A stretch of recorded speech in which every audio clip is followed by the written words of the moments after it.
Good morning to all my online dear students. पिछली classes में हम लोगों ने सॉल्ट हाइड्रोलिसिस के बारे में कंप्लीट डिस्कशन कर लिया था कि किस तरीके से सॉल्ट हाइड्रोलिसिस में पीएच को डिटरमाइन किया जाता है, डिफरेंट टाइप के सॉल्ट के बारे में।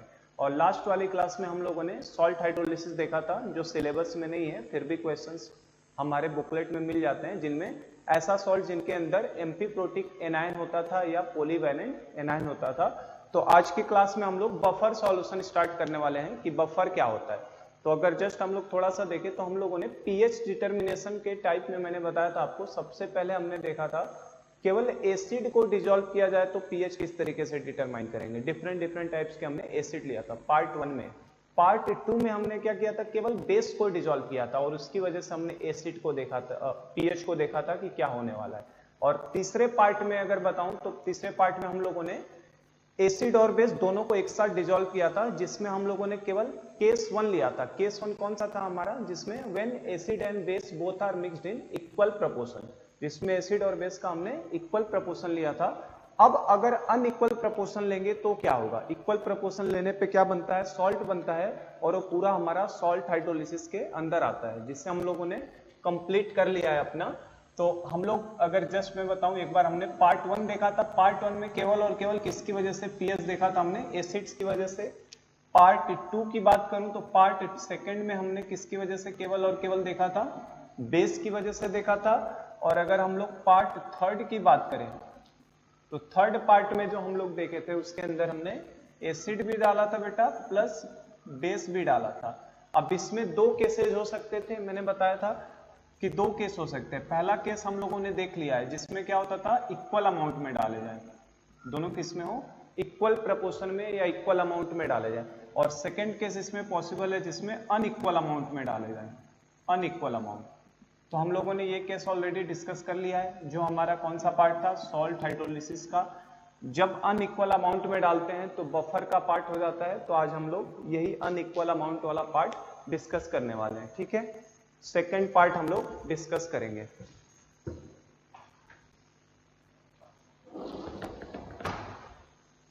चलो, तो सेकेंड पार्ट को डिस्कस करेंगे हम लोग कि जब अनइक्वल अमाउंट में मिलाया जाए। केस 1 हमने देख लिया ऑलरेडी, जिसमें इक्वल अमाउंट में डाला था तो हमारा सॉल्ट हाइड्रोलिसिस का केस हो रहा था। केस सेकेंड हम लोग डाल लेते हैं। केस सेकेंड अपने पास होगा, केस सेकेंड क्या होगा हमारे पास, when acid and base, when acid and base, when acid and base, when acid and base are mixed in unequal proportion, mixed in unequal proportion। अगर आपने एसिड और बेस को unequal proportion में मिलाया तो उस केस में क्या होने वाला है आपका, ठीक है। तो देखो, एसिड और बेस को बेटा इक्वल प्रोपोर्शन में जब मिलाते थे तब तो सॉल्ट बन गया था। तो हमारा पूरा पार्ट था सॉल्ट हाइड्रोलिसिस का। 4 तरीके के सॉल्ट हमने पढ़ लिए हैं। जब आप अनइक्वल अमाउंट में मिलाओगे तो एसिड या बेस में से कोई एक लिमिटिंग रिएजेंट बनेगा। पिछले वाले केस में इक्वल प्रोपोर्शन में मिलाया था तो दोनों लिमिटिंग रिएजेंट थे, इसमें केवल एक लिमिटिंग रिएजेंट होगा और रिएक्शन होने के बाद सॉल्ट भी बन जाएगा, ठीक है। और जो एक कंपोनेंट लिमिटिंग रिएजेंट होगा वो क्या होगा, उस सॉल्यूशन से खत्म हो जाएगा। मतलब एक कोई कंपोनेंट बचेगा और उसके साथ में क्या बचेगा, सॉल्ट बचेगा, जब अनइक्वल प्रोपोर्शन में मिलाएंगे। तो इसमें हम लोग ये लिखेंगे कि when acid and base are mixed, when acid and base are mixed in unequal amount, are mixed in unequal amount, तो क्या होगा, कोई एक कंपोनेंट उसमें से खत्म हो जाएगा। then any one component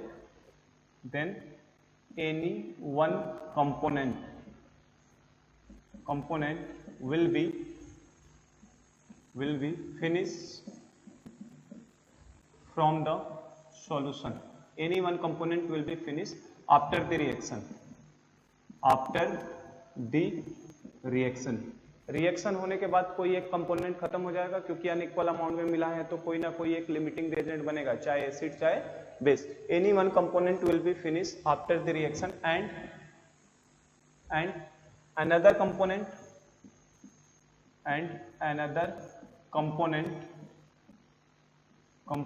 will remain in the solution with salt क्योंकि जैसे बेटा हम एसिड और बेस को रिएक्ट कराते हैं तुरंत क्या बोलता है, सॉल्ट और वाटर बचता है। तो एसिड या बेस में से कोई एक कंपोनेंट अगर आपका अनइक्वल अमाउंट में है तो कोई एक कंपोनेंट खत्म हो जाएगा, तो आपके रिएक्शन के बाद क्या बचेगा, कोई एक कंपोनेंट बचेगा और साथ में क्या बचेगा, सॉल्ट बचेगा। जो हमारे लिए केस पढ़ना है बफर के लिए, उसके लिए वीक एसिड या वीक बेस में से कोई एक पार्ट बचना चाहिए। तो उसे मैं लिख रहा हूं यहां पे, व्हेन वीक एसिड और weak base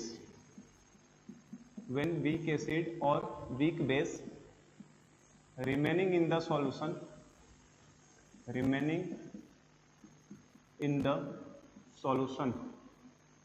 after the reaction,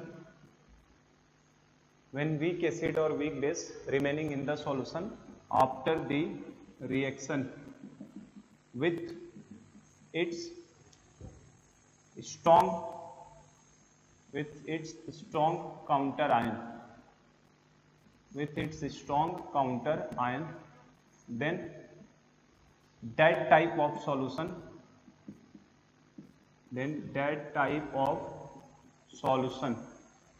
is known as buffer solution,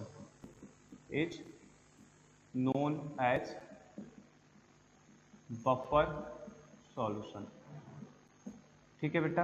buffer solution का मतलब क्या है, एक ऐसा सॉल्यूशन जिसमें रिएक्शन के बाद या तो वीक एसिड बचा हो या तो वीक बेस बचा हो और साथ में स्ट्रॉन्ग काउंटर आयन उसका बचा हो, क्योंकि हमें पता है जो वीक होता है उसका काउंटर आयन क्या होता है, हमेशा स्ट्रॉन्ग होता है। काउंटर आयन मतलब कंजुगेट पार्ट जो होगा वो क्या होता है, स्ट्रॉन्ग होता है। तो अगर हमारे रिएक्शन में वीक एसिड या वीक बेस के साथ रिएक्शन के बाद स्ट्रॉन्ग काउंटर आयन भी बचा है तो उस तरीके का सॉल्यूशन क्या कहलाता है, हमारे लिए बफर सॉल्यूशन कहलाता है।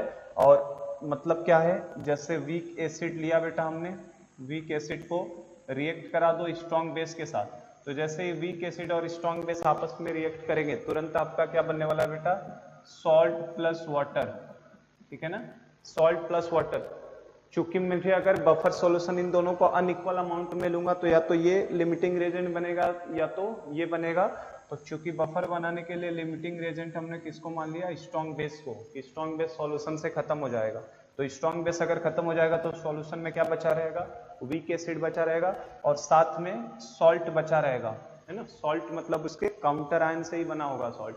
अगर ये CH3COOH ले लिया एसिटिक एसिड और यहाँ पे बेटा आपने NaOH ले लिया तो आपका सॉल्ट कौन सा बनेगा, CH3COONA, है ना, सोडियम एसिटेट। तो वीक एसिड और उसका काउंटर आयन बचा हुआ है मतलब सॉल्ट के फॉर्म में, तो इस तरीके के सॉल्यूशन को हम लोग बोलते हैं एसिडिक बफर। इस तरीके का सॉल्यूशन हमारे लिए कैसा कहलाएगा, एसिडिक बफर कहलाता है। और दूसरी ये भी पॉसिबिलिटी है कि वीक बेस हमने लिया और वीक बेस को स्ट्रॉन्ग एसिड से रिएक्ट करा दिया तो एसिड और बेस तुरंत रिएक्ट करते ही क्या बनाने वाले हैं हमारे लिए, सॉल्ट प्लस वाटर। तो अगर हमारा लिमिटिंग रिएजेंट बेटा स्ट्रॉन्ग एसिड हो गया तो ये तो खत्म हो जाएगा सॉल्यूशन से, तो बचेगा क्या, वीक बेस बचा रहेगा और साथ में कुछ सॉल्ट का भी फॉर्मेशन हो चुका होगा। तो इस तरीके के सॉल्यूशन को बोला जाता है बेसिक बफर। ऐसे सॉल्यूशन को क्या बोलेंगे हम लोग, बेसिक बफर बोलेंगे, ठीक है।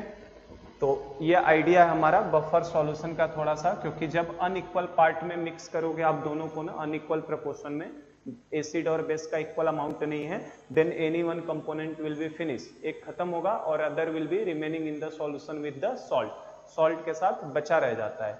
अब हमारे लिए जो इंपॉर्टेंट है, अगर वीक एसिड या वीक बेस का पार्ट रिएक्ट कराया जाए और हमारा स्ट्रॉन्ग वाले पार्ट खत्म हो जाए अगर, तो वीक के साथ उसका सॉल्ट बचा रहेगा तो एसिडिक बफर, अगर एसिड के साथ है तो बेस के साथ रहेगा तो बेसिक बफर। तो अब हमें यही आइडिया लेना है आखिर कि ये बफर सॉल्यूशन क्या होते हैं, हमें यही बफर सॉल्यूशन को ही अब पढ़ना है, ठीक है।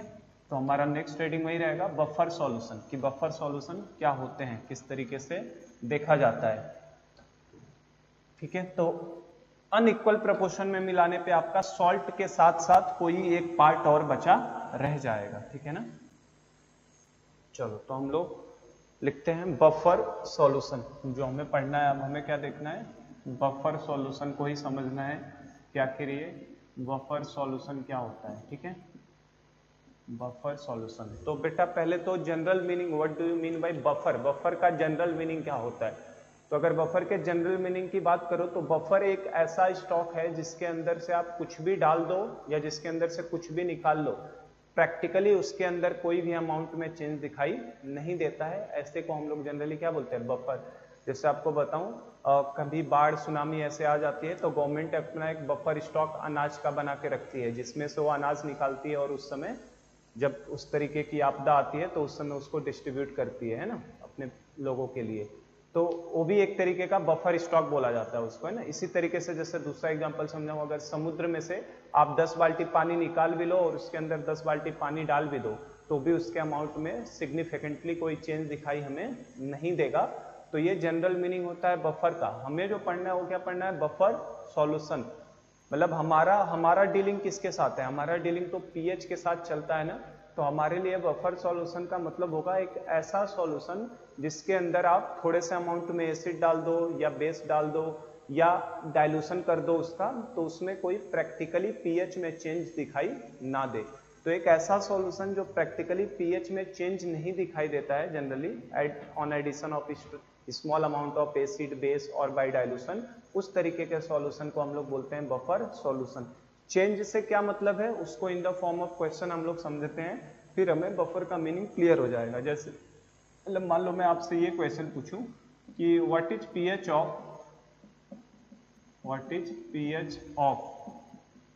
1 litre of pure water. What is pH of 1 liter of pure water at 25 degree centigrade. अगर नहीं दिया होता टेम्परेचर तो आप 25 मानते हैं, ठीक है ना। तो what is pH of 1 liter of pure water at 25 degree centigrade. तो ये बात हमें पता ही है कि अगर 25 डिग्री सेंटीग्रेड की बात करोगे तो pH ऑफ प्योर वाटर कितना होता है बेटा, 7 होता है। ये तो हमें पता ही है, क्योंकि न्यूट्रल होता है वाटर हमेशा किसी भी टेम्परेचर पे। पीएच वैल्यू भले ही चेंज हो सकती है अकॉर्डिंग टू टेम्परेचर, लेकिन 25 पे हमको ध्यान रखना है पीएच कितना होता है, 7। सेम यही क्वेश्चन मैं आपको अब नए तरीके से पूछ रहा हूं कि हमारे पास कुछ करो 1 लीटर ऑफ प्योर वाटर है, इसमें 1 लीटर ऑफ प्योर वाटर किसी कंटेनर में हमने लिया है, 1 लीटर ऑफ प्योर वाटर, और इसके अंदर हमने 0.365 ग्राम ऑफ HCl, मतलब बेसिकली किसको, एसिड को। HCl मतलब क्या, एसिड है ना। तो अगर क्वेश्चन ये है कि 1 लीटर ऑफ प्योर वाटर है, उसके अंदर मैंने 0.365 ग्राम ऑफ HCl को ऐड कर दिया, तो जाहिर सी बात है इस सॉल्यूशन का पीएच चेंज होगा। तो मेरा क्वेश्चन ये है कि डेल्टा पीएच बताइए कितना होगा, कि इसका पीएच की वैल्यू कितने अमाउंट से चेंज हो जाएगी, ये हमसे पूछा जा रहा है। तो कैसे करेंगे, पीएच चेंज कैसे निकालोगे। तो पीएच चेंज के लिए पहले इनिशियल पीएच पता हो, फिर फाइनल पता हो, फिर दोनों का डिफरेंस से देखेंगे ना।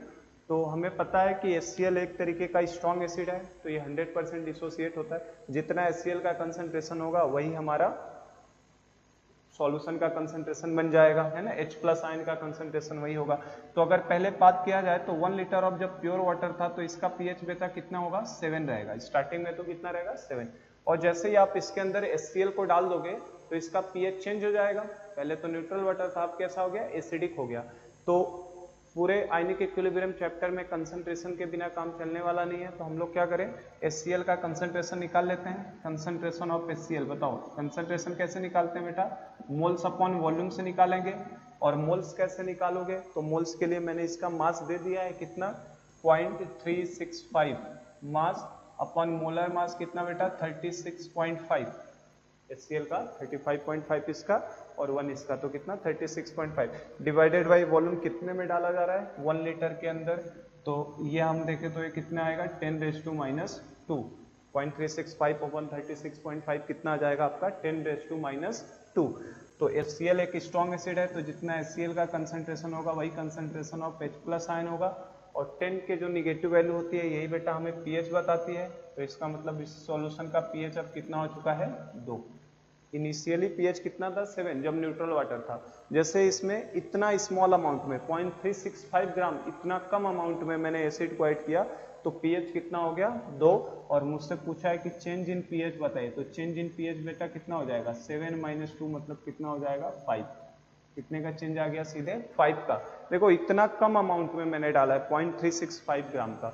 चलो एक और मैं इसी क्वेश्चन का एक और पार्ट दिखाता हूँ आपको, बेस ऐड करने पे भी किस तरीके से चेंज हो रहा है। ये सपोज करो 1 लीटर ऑफ प्योर वाटर है अपने पास, 1 लीटर ऑफ प्योर वाटर, और इसके अंदर मान लो मैंने आपको 0.40 ग्राम NaOH का ऐड कर दिया। मतलब अब किसे ऐड कर रहा हूं मैं, बेस को।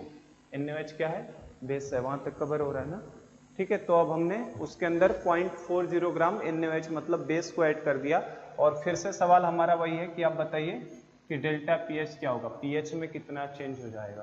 तो इसके लिए भी क्या करोगे बेटा, इनिशियली पीएच इसका कितना रहेगा प्योर वाटर का पीएच, तो इनिशियली पीएच हमें 7 दिखाई देगा। और जैसे ही मैं डालता हूँ NaOH को तो एक इस तरीके का हो जाएगा, बेसिक नेचर का हो जाएगा। तो पहले इसका नया पीएच निकाल लेते हैं। तो उसके लिए क्या निकालना पड़ेगा, पहले कंसंट्रेशन ऑफ NaOH, वो कैसे निकालोगे, मोल्स अपॉन वॉल्यूम से। और मोल्स कैसे निकालोगे, mass upon molar mass upon volume. Volume कितना लिया है मैंने, 1 लीटर ही लिया है। तो कितना हो जाएगा बेटा ये 0.40 डिवाइडेड बाई 40, सोडियम का 23, ऑक्सीजन का 16, हाइड्रोजन का 1, टोटल हो जाएगा मोलर मास कितना 40। तो 0.40 बाई 40 अपॉन 1, तो ये कितना आ रहा है बेटा 10⁻²। ये भी कितना आ रहा है 10⁻²। तो अगर 10⁻² NaOH है तो मुझे पता है स्ट्रॉन्ग बेस है, तो OH माइनस भी कितना होगा 10⁻² ही होने वाला है। तो अगर OH माइनस 10⁻² तो POH कितना होगा बेटा 2 हो जाएगा। और अगर POH 2 है तो बेटा pH कितना हो जाएगा 12 हो जाएगा, क्योंकि दोनों का सम 14 होना चाहिए। तो pH कितना हो जाएगा हमारा 12 हो जाएगा। इसलिए अगर डेल्टा pH कोई मुझे पूछे तो डेल्टा pH भी कितना हो जाएगा 12 - 7 मतलब कितना हो जाएगा 5। तो मैंने आपको एक ऐसा अमाउंट दिया है, इतना कम अमाउंट देख रहे हैं 0.365 ग्राम 0.40 मतलब 1 ग्राम से भी कम, गलती से एसिड गिर गया या गलती से बेस गिर गया तो आपका पीएच देखो 5 से चेंज हो रहा है। ये तो मैंने ऐसे डेटा दिए हैं जिनमें पीएच 5 से चेंज हो रहा है। हमें बस आइडिया ये लेना है कि पीएच तो चेंज हो रहा है, पीएच तो चेंज होगा, चाहे स्मॉल अमाउंट में एसिड गिर जाए या बेस गिर जाए। तो नॉर्मल सॉल्यूशन से डील करने समय ये सब हमारे पास प्रॉब्लम खड़ी होती है कि पीएच जनरली क्या हो जाते हैं चेंज। इवन आप खुले पानी को, अगर पानी को खुले बर्तन में आप रख देते हैं तो भी उसका पीएच चेंज हो जाता है। वो न्यूट्रल वाटर से कैसा हो जाता है, एसिडिक वाटर हो जाता है। क्या होता है, एटमॉस्फेयर में जो प्रेजेंट CO2 है, ये भी जेईई में पूछ लिया है कि अगर हमने वाटर को खुला रख दिया है तो किस नेचर का हो जाएगा। तो वाटर को आपने अगर खुला रखा है, बर्तन को ढक के नहीं रखा वाटर को, तो वो हमारा एसिडिक नेचर का हो जाता है। क्योंकि एटमॉस्फेयर में प्रेजेंट जो CO2 है उसके अंदर अगर डिजॉल्व हो जाता है तो डिजॉल्व होकर वो H2O + CO2 मिलके H2CO3 कार्बोनिक एसिड बना देता है, और जिसकी वजह से उसका नेचर कैसा हो जाता है, एसिडिक हो जाता है। तो पानी को अगर खुला छोड़ दो तो भी दिक्कत है। तो ये तो इवन पानी पे समझा है मैंने, किसी भी सॉल्यूशन की बात करो उसको खुला छोड़ेंगे तो उसके पीएच में चेंज हो सकता है ना। उसके अंदर स्मॉल अमाउंट में एसिड आ जाए तो भी चेंज हो सकता है, स्मॉल अमाउंट में बेस आ जाए तो भी चेंज हो सकता है। तो हमें तो एक ऐसे सॉल्यूशन की जरूरत है जिसका पीएच प्रैक्टिकली चेंज ही ना हो, है ना। तो उसी तरीके के सॉल्यूशन को हमें बफर सॉल्यूशन बोला जाएगा, जो सॉल्यूशन जनरली पीएच में चेंज को नहीं दिखाता है। जैसे बात करूं अगर मैं हमारे ब्लड सॉल्यूशन की, जो बॉडी के अंदर ब्लड सॉल्यूशन है, ये भी एक तरीके का बफर है, क्योंकि हमारे बॉडी का जो ब्लड सॉल्यूशन है उसका भी पीएच रेंज फिक्स होता है। आप कभी देखो अगर कहीं चोट लगती है तो आपने बचपन में चूस लिया होगा खून को, तो उस समय आप देखोगे तो उस समय सॉल्टी थोड़ा सा टेस्ट आता है उसका, सॉल्टी लगता है आपको, है ना, क्योंकि उसका पीएच जो है बेसिक नेचर का होता है। थोड़ा सा ब्लड हमारा 7.2 से लेके 7.56 होता है, जो ब्लड का पीएच रेंज है 7.2 से 7.56 तक होता है। तो वो थोड़ा सा बेसिक नेचर का है। हम लोग क्या करते हैं, अगर मान लो पीएच हमारा चेंज होने लगे बॉडी का, अगर ब्लड का पीएच अगर उस रेंज में ना रहे, बार बार बदलता रहे, तो फिर उससे क्या होगा, उससे ये हो सकता है कि इंसान की डेथ हो जाए, है ना, कि आदमी जिंदा ही ना रहे, क्योंकि पीएच बार बार बदलेगा। आपको पता है ज्यादा एसिडिक हो जाएगा या ज्यादा बेसिक हो जाएगा तो हो सकता है हड्डियां ही गल जाए हमारी बॉडी की। तो ये सब दिक्कतें होती हैं। तो बफर सॉल्यूशन हमारे लिए प्रैक्टिकली खूब इंपॉर्टेंट है। जैसे और मैं समझाऊं इसे, जैसे हम कोई दवा लेने जाते हैं, मेडिसिन लेने जाते हैं, तो जो भी दवाइयां हैं वो सब केमिकल से ही बनी है। तो केमिकल या तो एसिड होगा, या तो बेस होगा, या तो सॉल्ट होगा, इन्हीं में से किसी से मिलके बना होगा वो जनरली। अगर वो दवाई अगर डाइल्यूशन की वजह से उस दवा का पीएच चेंज होता, मतलब डाइल्यूशन की वजह से चेंज होने का मतलब आप 50 ml पानी में लोगे तो अलग पीएच है, 100 ml में लोगे तो अलग पीएच। तो आपको अगर पीएच उस दवा का चेंज होता रहता बार बार, तो डॉक्टर आपको दवा के साथ साथ एक लिक्विड की बोतल भी देता कि आप इतने अमाउंट में ही वाटर को लीजिएगा इस दवा के साथ, नहीं तो इसका पीएच चेंज हो जाएगा और बॉडी के अंदर अगर पीएच चेंज हो गया तो गड़बड़ हो सकता है ना, सीधा ऊपर जाने के चांस बन जाएंगे। लेकिन ऐसा तो होता नहीं है। क्यों? क्योंकि जो भी मेडिसिन वगैरह बनी होती है वो सब जनरली हमारी बफर सॉल्यूशन से ही बनी होती हैं। तो बफर का मीनिंग, पहले मेरा समझाने का मीनिंग था कि बफर को पहले फील कर लो कि बफर है क्या। बाकी तो हमें 3-4 दिन यही पढ़ना है, बफर सॉल्यूशन क्या है, किस तरीके से पीएच निकालेंगे। तो बफर सॉल्यूशन का आइडिया मैंने कंप्लीटली आपको दे दिया है कि बफर सॉल्यूशन एक ऐसा सॉल्यूशन होगा जिसका पीएच जो होता है कांस्टेंट होगा, है ना, सिग्निफिकेंटली चेंज होने वाला नहीं है on addition of small amount of acid और बेस और बाय डाइल्यूशन। एक ऐसा सॉल्यूशन जिसका पीएच कॉमनली चेंज नहीं होता है, बाई एसिड ऐड हो जाए या बेस ऐड हो जाए या आप डाइल्यूट कर दो उस सॉल्यूशन को, तो ऐसे सॉल्यूशन को ही क्या बोलते हैं हम लोग? बफर सॉल्यूशन बोलते हैं। तो मेरा आइडिया पूरा देना था, पहले बफर को फील कराना कि बफर है क्या। अब बस अगर फील हो गया है तो बस हम लोग बफर को अब तुरंत लिखते हैं, इसके अंदर क्या क्या चीजें हमें देखनी है। तो बफर सॉल्यूशन का डेफिनेशन क्लियर हो गया है बेटा, एक ऐसा सॉल्यूशन जिसका पीएच चेंज नहीं होता है on addition of small amount of acid और बेस। तो बफर सॉल्यूशन में हम लोग सबसे पहले इसका डेफिनेशन लिखते हैं। फर्स्ट चीज, सबसे पहली चीज हम लोग इसको क्या लिखते हैं? इसको डिफाइन करते हैं। तो इसके डेफिनेशन की बात करो सबसे पहले, तो डेफिनेशन क्या होगा बेटा बफर सॉल्यूशन का? A solution whose pH does not change, solution whose pH does not change on addition of, does not change on addition of small amount of, on addition of small amount of acid or base. A solution whose pH does not change on addition of small amount of acid or base or by dilution is known as buffer solution, is known as buffer solution। तो I hope कि meaning आपको clear हो गया है कि buffer solution क्या है। ये बोर्ड में आ सकता है आपका, क्योंकि अभी है ना महाराष्ट्र बोर्ड की किताब में 12th का चैप्टर बन चुका है, तो सीटी में भी आएगा आपके और बोर्ड में भी आएगा।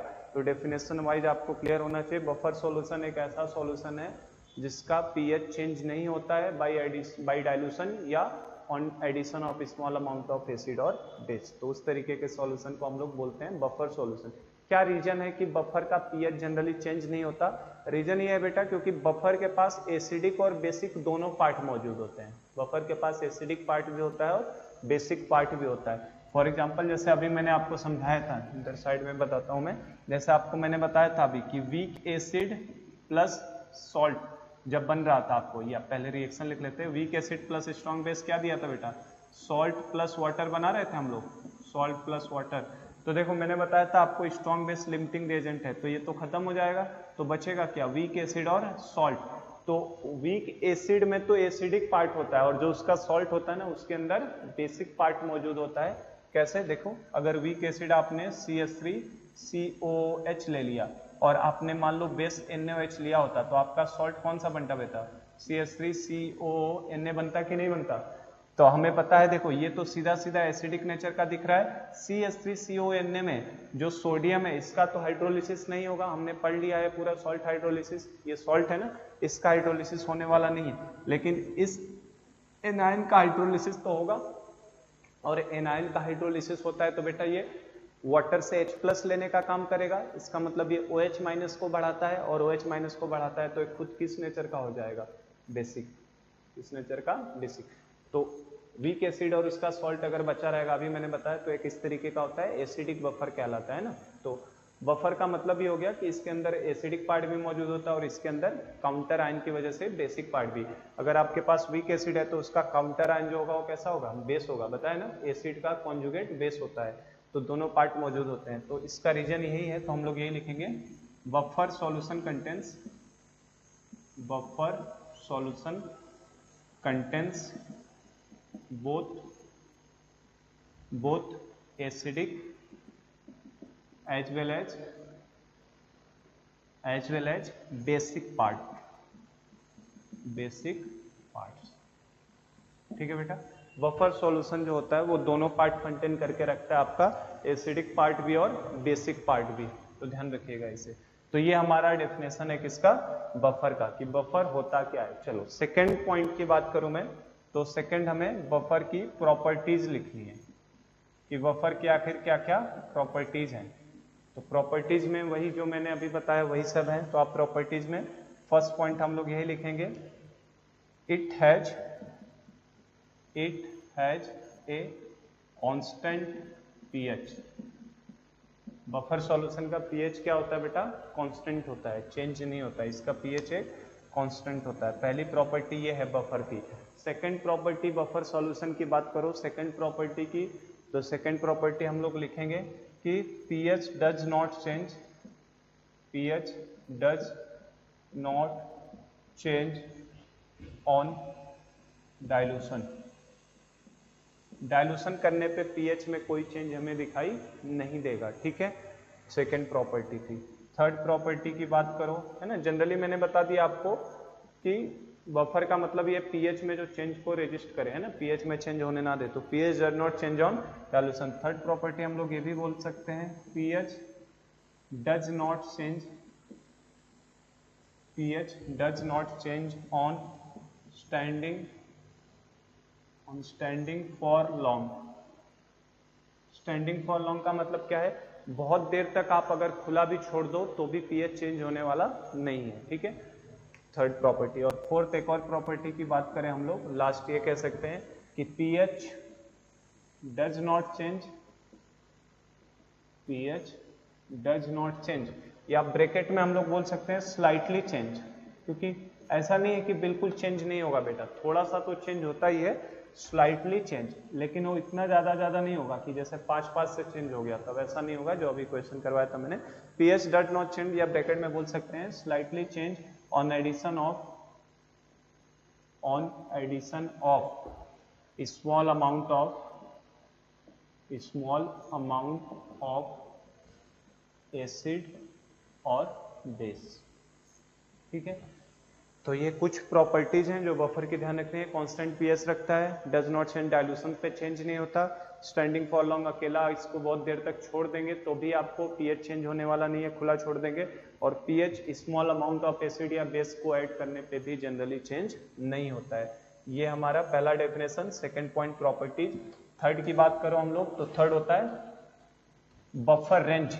बफर रेंज एक है ना, कि बफर रेंज क्या है, तो थर्ड हम लोग चीज देखने जा रहे हैं, बफर रेंज। थर्ड पॉइंट की बात करूं मैं, बफर रेंज। तो बफर रेंज क्या है, जैसे अभी मैंने आपको बताया कि जो हमारा ब्लड है ना, ब्लड का खुद एक रेंज है 7.2 से 7.56 के बीच, जिसके अंदर वो इफेक्टिव तरीके से ब्लड काम करता है। तो बफर रेंज का मतलब ये ऐसा रेंज जिसके ऊपर बफर हमारा इफेक्टिवली काम करेगा। तो बफर रेंज का मतलब होगा range of buffer solution, range of buffer solution over which it is effective,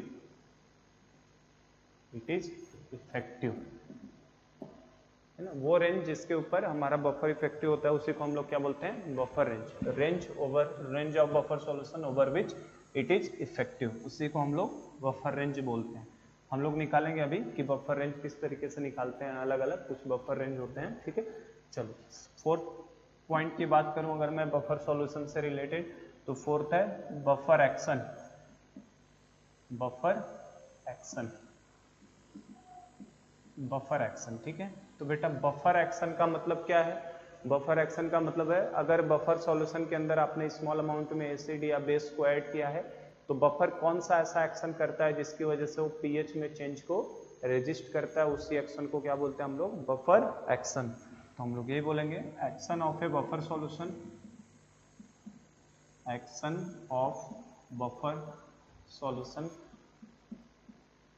action of buffer solution on addition of, action of buffer solution on addition of small amount of acid और base, action of buffer solution on addition of small amount of acid और base by which it resist change in its pH, action of buffer solution on addition of small amount of acid or base by which it resists change in its pH। अपने pH में change को resist करने के लिए वो कौन सा action लेता है, वही हमारे लिए क्या कहलाता है, बफर एक्शन कहलाता है। ठीक है, फिफ्थ चीज की बात करें बफर सॉल्यूशन से रिलेटेड, तो फिफ्थ है हमारे पास types of buffer, types of buffer, कि बफर सॉल्यूशन जो है वो बफर कितने तरीके का है। तो इसमें पहले हम लोग मेजर कैटेगरी देखने वाले हैं। तो टाइप्स ऑफ बफर में पहला कैटेगरी है आपका बेटा सिंपल बफर। सबसे पहला कौन सा है, सिंपल बफर। सिंपल बफर में तो कुछ है नहीं, सिंपल बफर का मतलब एक सिंपल होता है दूसरा मिक्स्ड होता है। तो सिंपल बफर में, सिंपल बफर का मतलब होता है ओनली वन कंपोनेंट, ऐसा जिसके पास केवल ओनली वन कंपोनेंट, केवल एक कंपोनेंट होगा, उस तरीके के बफर को क्या बोलते हैं हम लोग, सिंपल बफर। और जो इसके अंदर मेजरली एग्जांपल जो हमें ध्यान रखना है कौन सा है, एक कंपोनेंट वाला, salt of weak acid and weak base, salt of weak acid and weak base, salt of weak acid and weak base, मतलब WA/WB टाइप का जो सॉल्ट होता है वो हमारे किस कैटेगरी में आते हैं, सिंपल बफर में। जैसे WA/WB का मतलब क्या, CH3COONH4। तो आप देखो इसके अंदर आप देख सकते हैं ये आपका कौन सा पार्ट होता है बेटा, ये वाला, और ये वाला पार्ट देखो CH3CO- ये कहाँ से, ये वीक एसिड एसिटिक एसिड से आया है। NH4 कहाँ से आया है, NH4OH वीक बेस से आया है। तो जो वीक एसिड से पार्ट आया है वो कैसा रहेगा, स्ट्रॉन्ग बेस की तरह बिहेव करेगा। तो ये हमारा इसका बेसिक पार्ट है, ये बेस की तरह बिहेव करेगा, ठीक है, क्योंकि ये H+ को लेगा, ठीक है। और NH4+ जो है ये हमारे लिए किस पार्ट की तरह बिहेव कर रहा है बेटा, एसिडिक पार्ट की तरह। तो आप देख सकते हैं वीक एसिड और वीक बेस से जो सॉल्ट बना होता है उसके अंदर एसिडिक पार्ट भी होता है और बेसिक पार्ट भी होता है। तो ये भी एक तरीके के बफर की तरह बिहेव करेगा। मैंने लास्ट क्लास में नोट करवा के लिखवाया था कि वीक एसिड और वीक बेस का जो बफर जो सॉल्ट होता है उसको डाइल्यूशन से कोई भी चेंज होने वाला नहीं है उसके पीएच वैल्यू में। रीजन क्या था बेटा, क्योंकि हमें पता ही है कि पीएच का फॉर्मूला क्या आता था इनके लिए, 1/2 pKw plus pKa minus pKb, ये फॉर्मूला हमने पढ़ा था। और आप देखो इस फॉर्मूले में कहीं पे भी कंसंट्रेशन नहीं आता, मतलब हमारा वीक एसिड और वीक बेस का जो भी सॉल्ट है उस सॉल्ट के सॉल्यूशन के अंदर पीएच कभी भी डाइल्यूशन से चेंज होने वाला नहीं है। Even hydrolysis, degree of hydrolysis जो H होता था वो भी डाइल्यूशन से चेंज नहीं होता था, किसका, वीक एसिड वीक बेस का। क्योंकि आप देखो इसके पीएच में कहीं भी आपको कंसंट्रेशन टर्म्स नजर नहीं आ रहा है, बाकी दोनों में कंसंट्रेशन आ रहे थे। और एस से S B, strong acid strong base का तो हाइड्रोलिसिस होता ही नहीं था। तो देखो ये आपका वीक एसिड और वीक बेस वाले पार्ट में डाइल्यूशन से चेंज हो सकता है, ठीक है, उल्टा बोल दिया मैंने, वीक एसिड और वीक बेस का डाइल्यूशन के साथ चेंज नहीं होता है, बाकी दोनों हमारे डाइल्यूशन के साथ चेंज होते थे। तो वीक एसिड और वीक बेस भी एक तरीके का, इसका भी सॉल्ट किस तरह बिहेव करता है, सिंपल बफर बोला जाता है, बफर सॉल्यूशन की तरह बिहेव करता है, ध्यान रखिएगा, ठीक है। ऑब्जेक्टिव में अगर आ जाए तो वीक एसिड और वीक बेस से बना हुआ सारा सॉल्ट किस में आता है, सिंपल बफर की तरह आता है। तो ये ऑलरेडी हम लोग पढ़ चुके हैं किसके अंदर, सॉल्ट हाइड्रोलिसिस के अंदर हम लोग ऑलरेडी इसे पढ़ चुके हैं, कि इसका pH इस तरीके से आता है और जो कि कंसंट्रेशन से चेंज होने वाला नहीं है। और स्मॉल अमाउंट में एसिड और बेस को ऐड करोगे, एसिड को ऐड करोगे तो ये पार्ट उसको न्यूट्रलाइज करेगा, बेस को ऐड करोगे तो आपका ये एसिडिक वाला पार्ट आपको न्यूट्रलाइज करेगा। तो पहला था हमारे पास सिंपल बफर। सेकेंड होता है बेटा हमारे पास मिक्स्ड बफर। पहला कौन सा था? सिंपल बफर, जिसमें केवल एक ही कंपोनेंट था। सेकेंड हमें जो पढ़ना है ये हमारा पूरा इसी को पढ़ना है, हमें सेकेंड वाला जो पढ़ना है mixed buffer. Second is our mixed buffer. तो हमें जो पढ़ना होता है बेटा वो मिक्स्ड बफर को ही पढ़ना है। मिक्स्ड बफर में एक से ज्यादा कंपोनेंट रहेंगे, मतलब इनमें दो कंपोनेंट्स होते हैं, 2 कंपोनेंट्स। मिक्स्ड बफर के अंदर कितने कंपोनेंट्स मिलेंगे आपको बेटा? 2 कंपोनेंट्स मिलेंगे। और ये भी फर्दर 2 तरीके का होता है। मिक्स्ड बफर भी जो है ये भी 2 तरीके का होता है, जो अभी हम लोग नाम ले रहे थे। पहला होता है एसिडिक बफर, एसिडिक बफर, और जो सेकंड होता है वो होता है बेसिक बफर। तो ये भी हमारे पास 2 तरीके का है, एक एसिडिक बफर है और दूसरा वाला बेसिक बफर है। तो पहले हम लोग एसिडिक बफर को देखेंगे और उसके बाद हम लोग कंप्लीट आइडिया लेंगे किसका? बेसिक बफर का। तो सबसे पहले हम लोग बात कर लेते हैं किसके बारे में? एसिडिक बफर का। एसिडिक बफर, एसिडिक बफर की बात करते हैं। तो देखो एसिडिक बफर, जैसा कि मैंने अभी बताया, एसिडिक बफर एक ऐसा बफर होगा जिसके अंदर आपका वीक एसिड मौजूद हो और उसके साथ उसका क्या हो? सॉल्ट भी मौजूद हो। वैसे बफर सॉल्यूशन को हम लोग क्या बोलेंगे? एसिडिक। 2 कंपोनेंट होने चाहिए। सिंपल बफर में एक कंपोनेंट था, केवल क्या था? सॉल्ट था। किसका? वीक एसिड वीक बेस का। मिक्स्ड बफर में 2 कंपोनेंट्स होने चाहिए, उसमें भी एक एसिडिक बफर कैटेगरी है, दूसरा बेसिक बफर। हम पहले एसिडिक बफर को पूरा पढ़ेंगे। तो एसिडिक बफर आपने अगर समझ लिया है तो एसिडिक बफर का पूरा मिरर इमेज कौन सा होता है? बेसिक बफर, है ना। ये चैप्टर ऐसे ही चलता है, आप एक चीज सीख गए तो दूसरे में वही सिमेट्री दिखाई देगी। तो हम एसिडिक बफर को डिटेल में पढ़ेंगे और इसी का जस्ट मिरर इमेज क्या हो जाएगा? आपका बेसिक बफर। तो पहले एसिडिक बफर की डेफिनेशन की बात करें कि एसिडिक बफर कैसा बफर होता है। तो एसिडिक बफर एक ऐसा बफर सॉल्यूशन है जिसके अंदर वीक एसिड भी होता है और उसके साथ उसका सॉल्ट भी मौजूद रहेगा। उस तरीके को क्या बोलते हैं? Acidic buffer. तो हम लोग यही बोलेंगे, solution containing weak acid, solution containing weak acid and its salt with strong base. A solution containing weak acid and its salt with strong base is known as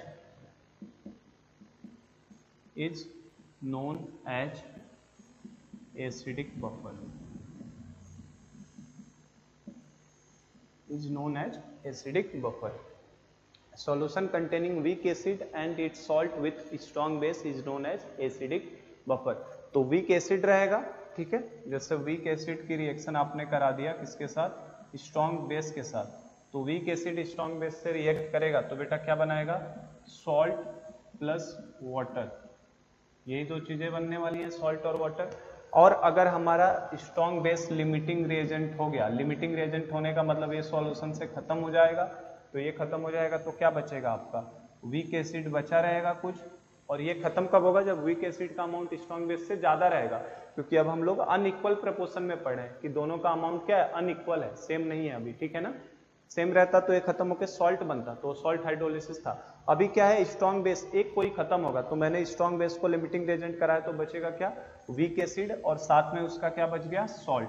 तो a solution containing weak acid and it's salt with strong base, strong base के साथ जो salt बचा है, अगर ये दोनों चीजें बची हैं तो इस तरीके के सॉल्यूशन को ही हम लोग क्या बोलते हैं? एसिडिक बफर बोलते हैं, ठीक है। तो यही डेफिनेशन है, ध्यान रखिएगा, ठीक है। जैसे अब एसिडिक बफर के एग्जांपल्स की बात करो, ठीक है। तो इवन जेईई मेंस, सीईटी और नीट में तो डायरेक्ट एग्जांपल्स ही आपको पूछ लेते हैं ना। तो एग्जांपल्स कैसे होंगे? वीक एसिड होना चाहिए और उसके साथ उसका सॉल्ट होना चाहिए। तो जैसे एग्जांपल की बात करो, CH3COOH, तो ये हमारे लिए वीक एसिड है और एक सॉल्ट चाहिए स्ट्रॉन्ग बेस के साथ। तो इसके साथ सॉल्ट मान लो CH3COO माइनस, अभी मान लो ये इसका कॉन्जुगेट आयन बनेगा बेटा, ये वीक एसिड का क्या बनेगा, सॉल्ट वाले पार्ट का कॉन्जुगेट आयन बनेगा। और ये सॉल्ट किसके किसके साथ हो सकता है, किसी भी स्ट्रॉन्ग बेस के साथ, किसी भी स्ट्रॉन्ग बेस के केटाइन के साथ तो सॉल्ट होना चाहिए। तो जैसे CH3CONA हो सकता था, यहाँ पे चाहे तो ये सॉल्ट की जगह पे CH3COOK हो सकता था, पोटेशियम एसीटेट हो सकता था। ये चाहे तो आपका CH3COO ट्वाइस कैल्शियम हो सकता था। इस तरीके से हो रहा है ना, हो रहा है कि नहीं, थोड़ा स्लो आ रहा है क्या, ज्यादा ही स्लो था, ठीक, अच्छा अच्छा ठीक है। तो इस तरीके के सॉल्ट हो जाएंगे हमारे पास, जैसे एसिटिक एसिड हो गया, एसीटेट आयन आप ले लो, एसीटेट आयन को किसी भी केटाइन के साथ ले लो, ऐसा केटाइन जो कहां से आता हो, हमारा स्ट्रॉन्ग बेस से आता हो, सही है क्या। तो स्ट्रॉन्ग बेस के केटाइन से जो आएगा बेटा उनको लेना है ना, उनके साथ जो बनेगा वो हमारे लिए आएगा। जैसे सेकंड एग्जांपल की बात करो, ये मान लो फर्स्ट एग्जांपल है, सेकंड एग्जांपल जैसे देखो फॉर्मिक एसिड HCOOH, ये एसिटिक एसिड है, इस एसिटिक एसिड का आप सॉल्ट बना लो किसी के भी साथ, तो HCO माइनस इसका आयन ले लिया मैंने, ठीक है, और इस आयन को किसी भी केटाइन के साथ जोड़ दो, HCOONA, कौन सा केटाइन, लेकिन किसी भी केटाइन का मतलब कोई भी नहीं, केटाइन किसका होना चाहिए, स्ट्रॉन्ग बेस का होना चाहिए, क्योंकि उस सॉल्ट में इसी का केटाइन जाएगा ना, और इसका एनाइन जाता है, तो इसका एनाइन यहां आ गया और इसका केटाइन हम लोगों ने जोड़ दिया, तो ये हो जाएगा आपका HCO ट्वाइस स्ट्रोंशियम मान लो आपका, इस तरीके से बेरियम है ना, जो भी है आपके इस तरीके के एग्जाम्पल्स हमारे आते हैं किसके अंदर बेटा, एसिडिक बफर के अंदर आते हैं।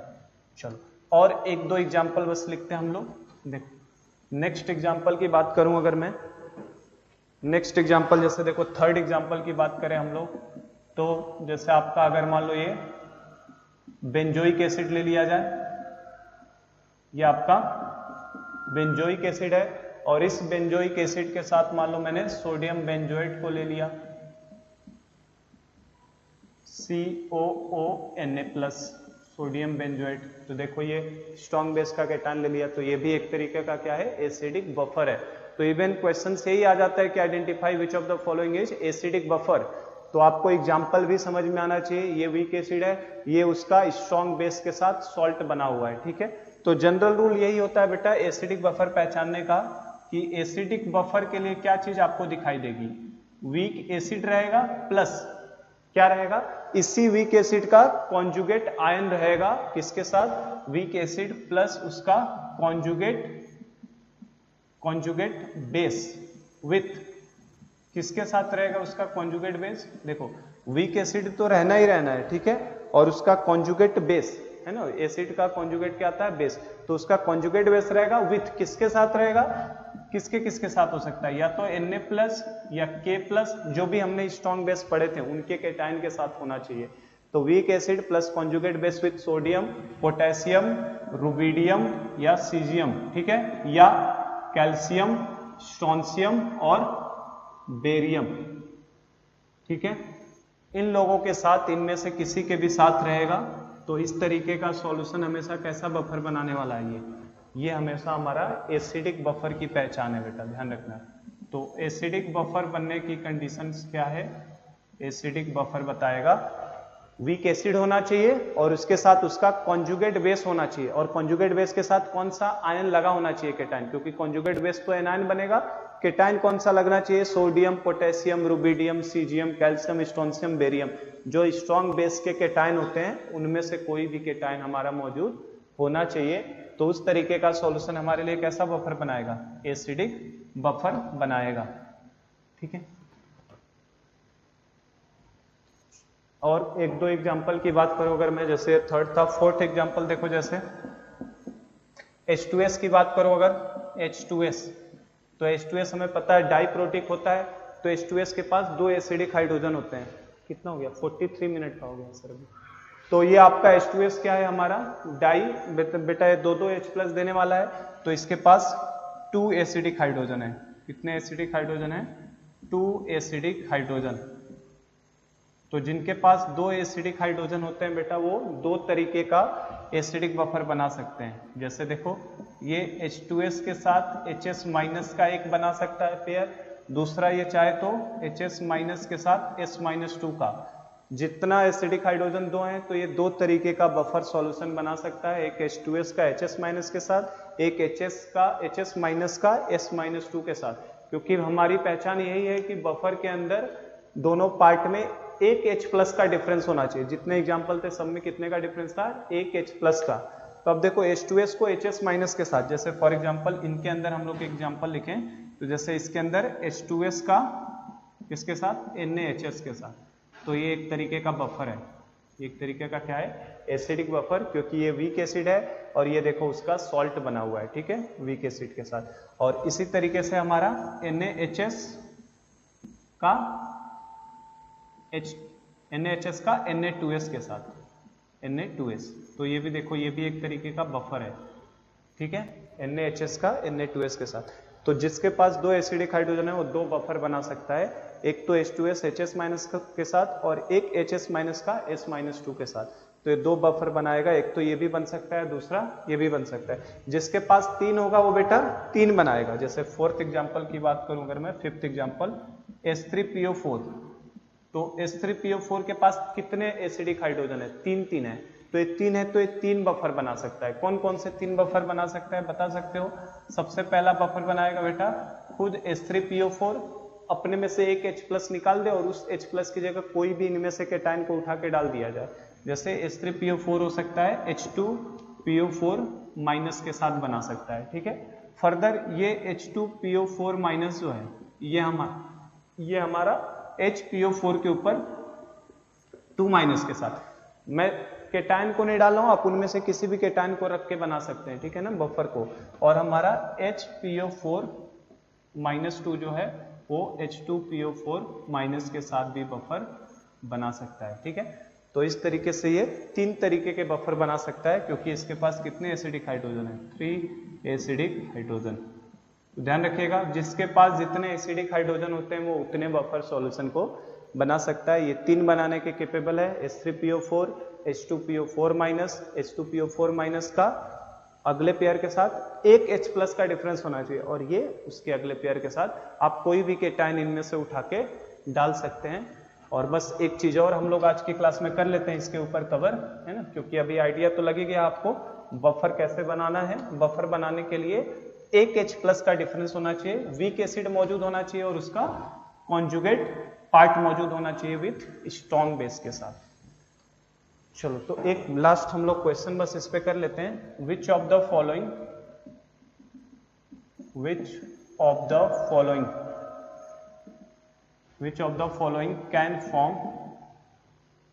कैन फॉर्म एसिडिक बफर, कौन एसिडिक बफर को फॉर्म करेंगे। जैसे इसमें देखो छोटे छोटे सिंपल से क्वेश्चन आ सकते हैं। एग्जाम्पल तो आप समझ गए हैं पेयर में, अब देखो रिएक्शन के तरीके से भी दे सकता है। जैसे CH3COH प्लस NaOH 1:1 का रेशियो दिया है आपको, ठीक है। क्वेश्चन है कि ये बनाएगा कि नहीं बफर। सेकेंड है आपका CH3COOH प्लस NaOH, अब ये रेशियो दिया है 2:1 का दे दिया है, ठीक है। थर्ड क्वेश्चन जो है उसमें दे रहा है आपको H2S प्लस NaOH, ये भी 1:1 में दिया है। और लास्ट एक फोर्थ दे रहा है आपको H2S प्लस NaOH 2:1 में। तो इनमें से कौन बफर का फॉर्मेशन कर सकते हैं और कौन नहीं करेंगे। अब ये एडवांस लाइक अच्छे प्रॉब्लम है। तो देखो बेटा पहले में 1:1 में अगर आपने मिक्स किया है एसिटिक एसिड, ये वीक एसिड है और स्ट्रॉन्ग बेस का रिएक्ट, जब भी आपको दो अपोजिट आयंस मिलेंगे, मैंने बताया सबसे पहले you have to first write down the reaction between them. तो जैसे आप इन दोनों में रिएक्शन लिखते हैं तो क्या आपका रिएक्शन के बाद क्या बनने वाला है, CH3CONA sodium acetate plus H2O, क्योंकि ये एसिडिक पार्ट है H देने वाला है, बेसिक पार्ट है OH देने वाला है। पहले ऑप्शन में आपको 1:1 में मिक्स कराना है, इसका भी 1:1 मतलब इसका भी अगर 1 मोल लिया तो अगले वाले का भी 1 मोल लोगे। तो बेटा अगर दोनों का इक्वल मोल ले लिया तो ये तो सॉल्ट हाइड्रोलिसिस वाला बन गया ना, दोनों लिमिटिंग रिएजेंट बनेंगे, ये भी एलआर लिमिटिंग रिएजेंट बनने वाला है और ये भी लिमिटिंग रिएजेंट बनने वाला है, मतलब दोनों सॉल्यूशन में फाइनली खत्म, ये भी खत्म होगा ये भी खत्म, तो बचेगा केवल और केवल क्या बचेगा, सॉल्ट। तो ये हमारे लिए किसका केस हो जाएगा बेटा, ये हमारे लिए सॉल्ट हाइड्रोलिसिस का केस हो जाएगा, ये बफर बनाने वाला नहीं है, तो ये हमारे लिए गलत है, ये बफर बनाने वाला नहीं है क्योंकि ये सॉल्ट हाइड्रोलिसिस का केस बन जाएगा। सेकंड में बताओ, सेकंड में क्या होगा, इसके 2 मोल दिए हैं और इसके 1 मोल दिए हैं, तो अब बेटा इन दोनों में लिमिटिंग रिएजेंट कौन होगा, इसके 2 दे दिया इसके 1 दे दिया 2:1 में, तो अब लिमिटिंग रिएजेंट हमारा कौन सा बनेगा, NaOH बन जाएगा लिमिटिंग रिएजेंट। तो हमारे लिए एक्सेस रिएजेंट ये रहेगा, इसका मतलब इसका अमाउंट कितना, देखो ये लिमिटिंग रिएजेंट है तो ये हमारे लिए एक्सेस रिएजेंट हो जाएगा।